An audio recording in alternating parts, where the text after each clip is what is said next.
ఈనాడు వారికి అసలు నచ్చలేదంటండి. ఎలా అంటే ఏదైతే కాకినాడ పోర్ట్లో బియ్యం స్మగ్లింగ్ జరిగిందో ఆ బియ్యం స్మగ్లింగ్ నిమిత్తం ఏంటి పవన్ కళ్యాణ్ గారు వెళ్ళడం, సీజ్ ద షిప్ అంటాం, ఇంకా చాలా తతంగమైతే నడిచింది కాకినాడ పోర్టులో. ఎప్పటికీ స్టిల్ ఇప్పుడు కూడా అక్కడ రాద్ధాంతం జరుగుతూనే ఉంది. ఎందుకంటే కాకినాడ పోర్టు ఎవరి ఆధీనంలో ఉంది.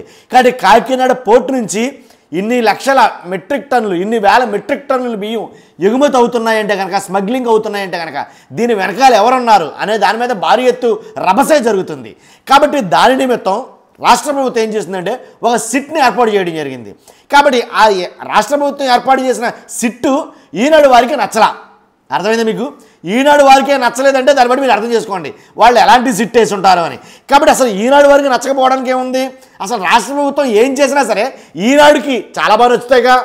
ఈనాడు పత్రిక వారికి రాష్ట్ర ప్రభుత్వం ఏం చేసినా సరే చాలా బాగా నచ్చుతుంది కదా, ఇది వాస్తవేనా? కాబట్టి ఈనాడుకి ఎందుకు నచ్చలా అని అంటే కనుక కారణం ఉంది. కారణం ఏం లేకపోరా.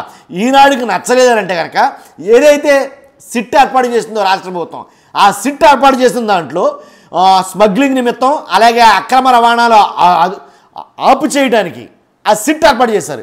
ఏర్పాటు చేసిన ఆ సిట్లో కొంతమంది డిఎస్పీలు ఏంటి ఏదైతే గత ప్రభుత్వం తాలూకా నీలి నీడలు వాళ్ళ మీద ఉన్నాయి. కాబట్టి అందుకు ఈనాడు వారికి నచ్చలా. అర్థమైంది అనుకోండి ఇప్పుడు బాగా. కాబట్టి ఈనాడు వారికి ఎందుకు నచ్చలా? ఇప్పుడు సిట్టు ఏర్పాటు చేసిన కొంతమంది డిఎస్పీల్లో కొంతమంది గత ప్రభుత్వంలో వైఎస్ జగన్మోహన్ రెడ్డి గారి హయాంలో కొంతమంది ఆ ప్రభుత్వానికి ఫేవర్గా నడిచారు వాళ్ళు. కాబట్టే ఆ సిట్ అనేది నచ్చలేదు అని అయితే కనుక నా అభిప్రాయం. కాబట్టి అసలు ఏం రాశాడు ఈనాడులో ఒకసారి చూద్దాం. వైకాపా అనుకూల డిఎస్పీలకు సిట్లో చోటు. తప్పు కదండి. తప్పంటారా తప్పు కదంటారా? వైఎస్ఆర్సీపీకి అనుకూలంగా ఉండేవాళ్ళు ఆ సిట్లో ఉన్నారంట, కొంతమంది డిఎస్పీలకు చోటు ఇచ్చారంట. తప్పేగా? ఈనాడు వారు అన్నారని కదా, తప్పే మమ్మాటికి. ఇస్తే ఒకవేళ చోటు ఇస్తే ఏ కూటమి ప్రభుత్వానికి అనుకూలంగా ఉన్న డిఎస్పీలను, టీడీపీకి ప్రభుత్వానికి అనుకూలంగా ఉన్న డిఎస్పీలను, లేకపోతే జనసేనకు అనుకూలంగా ఉన్న డిఎస్పీలను దాంట్లో చేర్చాలి. అలా కాకుండా వైకాపాకు అనుకూలంగా ఉన్న డిఎస్పీలని సిట్లో చేరుతుమేంటండి? తప్పు కదా. కాబట్టి ఖచ్చితంగా వాళ్ళు తీసేసేదాకా మేము ఊరుకోం, దాంట్లో ఎలాంటి డౌట్ లేదు. ఎందుకని వేసింది సిట్టు? అక్రమ రవాణా బియ్యాన్ని అడ్డుకోవడం కోసం. ఆల్రెడీ అక్రమ రవాణా చేస్తుంది ఏ ప్రభుత్వంలో? కూటమి ప్రభుత్వంలో జరుగుతున్న ఈ అక్రమ రవాణా బియ్యాన్ని అడ్డుకోవాలంటే ఎవరు అడ్డుకోవాలి? కూటమి ప్రభుత్వం అడ్డుకోవాలి. కూటమి ప్రభుత్వంలో జరుగుతుందంటే ఎవరు అండదండలతో జరుగుతుంది అది మీకే తెలియాలి. కాబట్టి నేను చెప్పేది ఏంటంటే రేషన్ బియ్యం స్మగ్లింగ్ అక్రమ రవాణాపై దర్యాప్తు కోసం ఏర్పాటు చేసిన సిట్లో నియమితులైన డిఎస్పీల్లో కొందరు గత ప్రభుత్వ హయాంలో వైకాపాకు అనుకూలంగా పనిచేశారన్న ఫిర్యాదులు ఉన్నాయి. సార్వత్రిక ఎన్నికలకు 10 నెలల ముందు దర్శి డిఎస్పీగా నియమితులైన తాటిపర్తి అశోక్ వర్ధన్ రెడ్డి వైకాపాకు కొమ్ము కాశారనే ఆరోపణలు ఉన్నాయి. వైకాపా ఎంపీ వైవి సుబ్బారెడ్డి తొలుత ఆయనకు ఒంగోలు డిఎస్పీగా పోస్టింగ్ ఇప్పించారు. ఈ నియామకాన్ని అప్పట్లో వైకాపా ఎమ్మెల్యేగా ఉన్న బాలినేని శ్రీనివాసరెడ్డి వ్యతిరేకించారు. దీంతో వైవి సుబ్బారెడ్డి అప్పటికప్పుడు పట్టుబట్టి అశోక్ వర్ధన్ రెడ్డికి దర్శి డిఎస్పీగా పోస్టింగ్ ఇచ్చారు. కాబట్టి అందుకు కృతజ్ఞతగా అశోక్ వర్ధన్ రెడ్డి ఎన్నికల్లో ఆ పార్టీకి అభ్యర్థులకు అనుకూలంగా నాటి ప్రతిపక్ష తెదేపా వారిని అణచివేశారా పనిచేశారనే ఫిర్యాదులైతే ఉన్నాయి. అది జరిగింది. కాబట్టి నేను అనేది ఏంటంటే ఒకటండి, ఇప్పుడు వైకాపాకి అనుకూలంగా ఉన్న డిఎస్పీలను చోటు ఇచ్చారని అన్నారు. మరి వాళ్ళ కాకుండా మిగిలిన వాళ్ళకి ఇస్తే వాళ్ళు కూటమికి అనుకూలంగా ఉన్న వాళ్ళు అంటారా? వాళ్ళకి ఇమ్మనా? మన ఈ వార్త సారాంశం ఏంటి? అబ్బే వైకాపాకి అనుకూలంగా ఉన్న వాళ్ళు సిట్లో ఉంటే ఎలాగా? కాబట్టి కూటమికి అనుకూలంగా ఉన్న వాళ్ళు సిట్లో ఉండాలి తప్ప అనేనా దీని సారాంశం? అంటే తెలియక అడుగుతున్నాను సుమా. కాకపోతే ఏంటంటే ఆల్రెడీ వ్యవస్థ ఎలా ఉందంటే వ్యవస్థ ముందు మాట్లాడే ముందు జర్నలిజం కూడా మాట్లాడాలండి. అంటే మనకు అనుకూలంగా ఉన్న వార్తలైనా మనం వండి వార్చేయచ్చు, దాంట్లో అలాంటి మనకు నచ్చనోడు అక్కడ ఉండకూడదు, అంతేనా? ఏంటండి దౌర్భాగ్యం.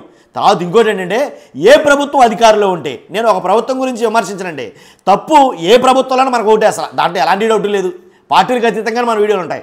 కాబట్టి వైకాపా ప్రభుత్వం ఉన్నప్పుడు వాళ్ళు ఏదైనా సిట్టేసి ఉంటే కనుక, కాబట్టి వాళ్ళకు అనుకూలంగా ఉన్న సేమ్ ఇదే ఆర్గ్యుమెంట్గా. కాబట్టి ఏ ప్రభుత్వ అధికారులు ఉంటే అధికారులు ఆ ప్రభుత్వం వైపు మగ్గు చూపుతారు కొద్ది గొప్ప, దాంట్లో ఎలాంటి డౌట్ లేదు.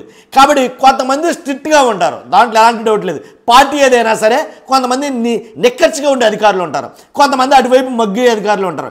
కాబట్టి వాళ్ళు పార్టీ వచ్చినప్పుడేమో మాకు వేరే అధికారులు కావాలి. ఇప్పుడు మీరు సిట్లో మీరు వేసిన మిగిలిన అధికారులు మీకు కొమ్ము కాసేవారనే నమ్మాలా ప్రజలు?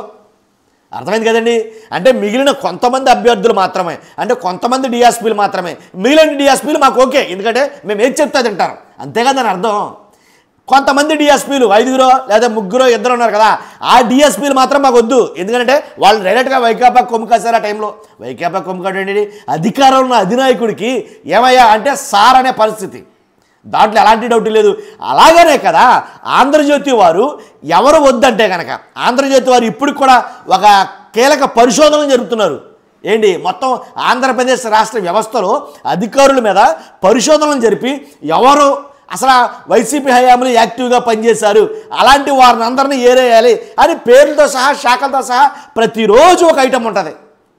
కాబట్టి మీకు నచ్చని వాళ్ళని ఐపీఎస్లే కావచ్చు, ఐఏఎస్లే కావచ్చు, డిఎస్పీలే కావచ్చు, ఎస్పీలే కావచ్చు తీసేయడమే కదా. తీసేయడం అంటే ఏంటి, మీకు అవసరం లేని చోటకు పంపించేయడం, లేకపోతే ఆ సస్పెండ్ చేయడం, ఇదే కదా చేస్తుంది. కాబట్టి అంటే మీకు నచ్చలేదు అని అంటే కనుక వాళ్ళ వైకాపా వాళ్ళే. అంటే స్ట్రిక్ట్గా ఉంటే కనుక గత ప్రభుత్వ హయాంలో ఎవరైతే చాలా స్ట్రిక్ట్గా వ్యవహరించారో, ఇప్పుడు చెప్తున్నా అసలు నిజం, స్ట్రిక్ట్గా అంటే పార్టీ మాట లెక్క చేయకుండా ఎవరైతే స్ట్రిక్ట్గా ఉన్నారో, అంటే మీరు చెప్పినా వినకపోతే, అర్థమైంది కదండి, మీరు చెప్పినా వినకపోలేదంటే కనుక ఒక రకంగా స్ట్రిక్ట్గా ఉన్నట్టే లెక్క.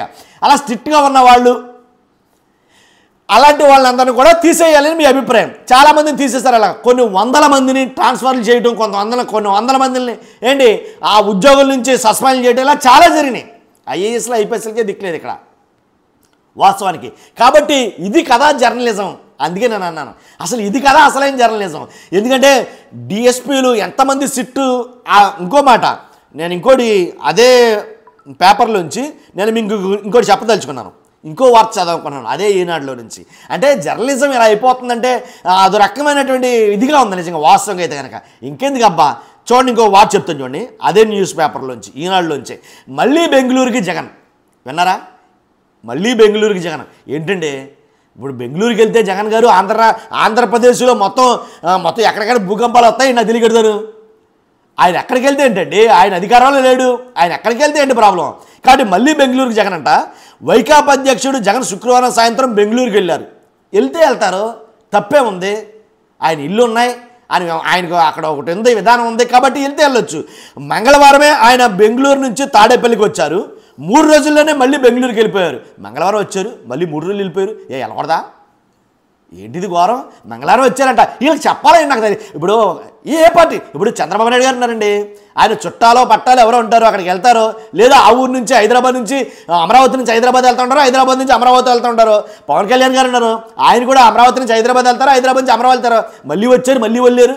ఎందుకు వచ్చారు ఏంటో, మంగళవారం వచ్చారబ్బా, మంగళవారం నుంచి మళ్ళీ వెళ్ళిపోయారు. ఏంటిదే? కాబట్టి తాడేపల్లికి వచ్చారు. 3 రోజుల్లోనే మళ్ళీ బెంగళూరుకి వెళ్ళిపోయారు. జూన్లో ఎన్నికల ఫలితాలు వెళ్ళినప్పటి నుంచి జగన్ బెంగళూరుకి వెళ్ళడం ఇది 19వ లెక్కెట్టేశారండి. 19 సార్లు వెళ్ళారంటే బెంగళూరుకి. ఘోరం కాకపోతేనే 19 కాకపోతే 1900 సార్లు వెళ్తారు. వాళ్ళ ఇష్టం అండి, వాళ్ళ ఇంటికి వాళ్ళు వెళ్ళి వస్తామంటారయ్యా, వాళ్ళకి అక్కడ ఒకటి ఉంది కదా. కాబట్టి వెళ్ళటంలో తప్పేంటి, దీంట్లో దురుద్దేశం ఏముంది? ఇది వార్త, అసలు ఇది వార్తేనా ఏంటి? ఇప్పుడు మాకు ఏదో వ్యాపారాలు ఉంటాయి, ఏదో ఫ్యాక్టరీ ఉంటుంది, ఆ ఫ్యాక్టరీ కాడికి యజమాని తన ఇంటి నుంచి డైలీ వెళ్ళొస్తా ఉంటాడు. వెళ్ళొస్తే అది నేరమా ఏంటి? 19 సార్లు వెళ్ళారని లెక్క కట్టి మరీ వార్త రాయాలా? మళ్ళీ బెంగళూరుకి వెళ్ళారు జగన్ గారు. వెళ్తే అక్కడ ఏమైనా అక్రమ ఆయుధాలు కానీ లేదా అణుబాంబులు కానీ తయారు చేస్తున్నాడు ఆయన? లేదు కదా. కాబట్టి వార్తలు రాసే విధానం కూడా ఇలా తయారైంది, అదే నేను చెప్పాలనుకుంది. కాబట్టి వార్త అంటే చాలా భక్తితోటి ఎలా చదివారంటే వాస్తవాలు అనుకుని చదివారు, వార్తలు నమ్మేవారు. ఆ రోజులు పోయాయి. వార్తలంటే వన్ సైడెడ్ న్యూస్లా మారింది. కాబట్టి ఖచ్చితంగా ఉపయోగం ఏంటి దీనివల్ల నాకు అర్థం కాల. కాబట్టి అంటే మీరు అనుకున్న వాళ్ళు మాత్రమే మంచోళ్ళు, మిగిలిన వాళ్ళు చెడ్డోళ్ళు.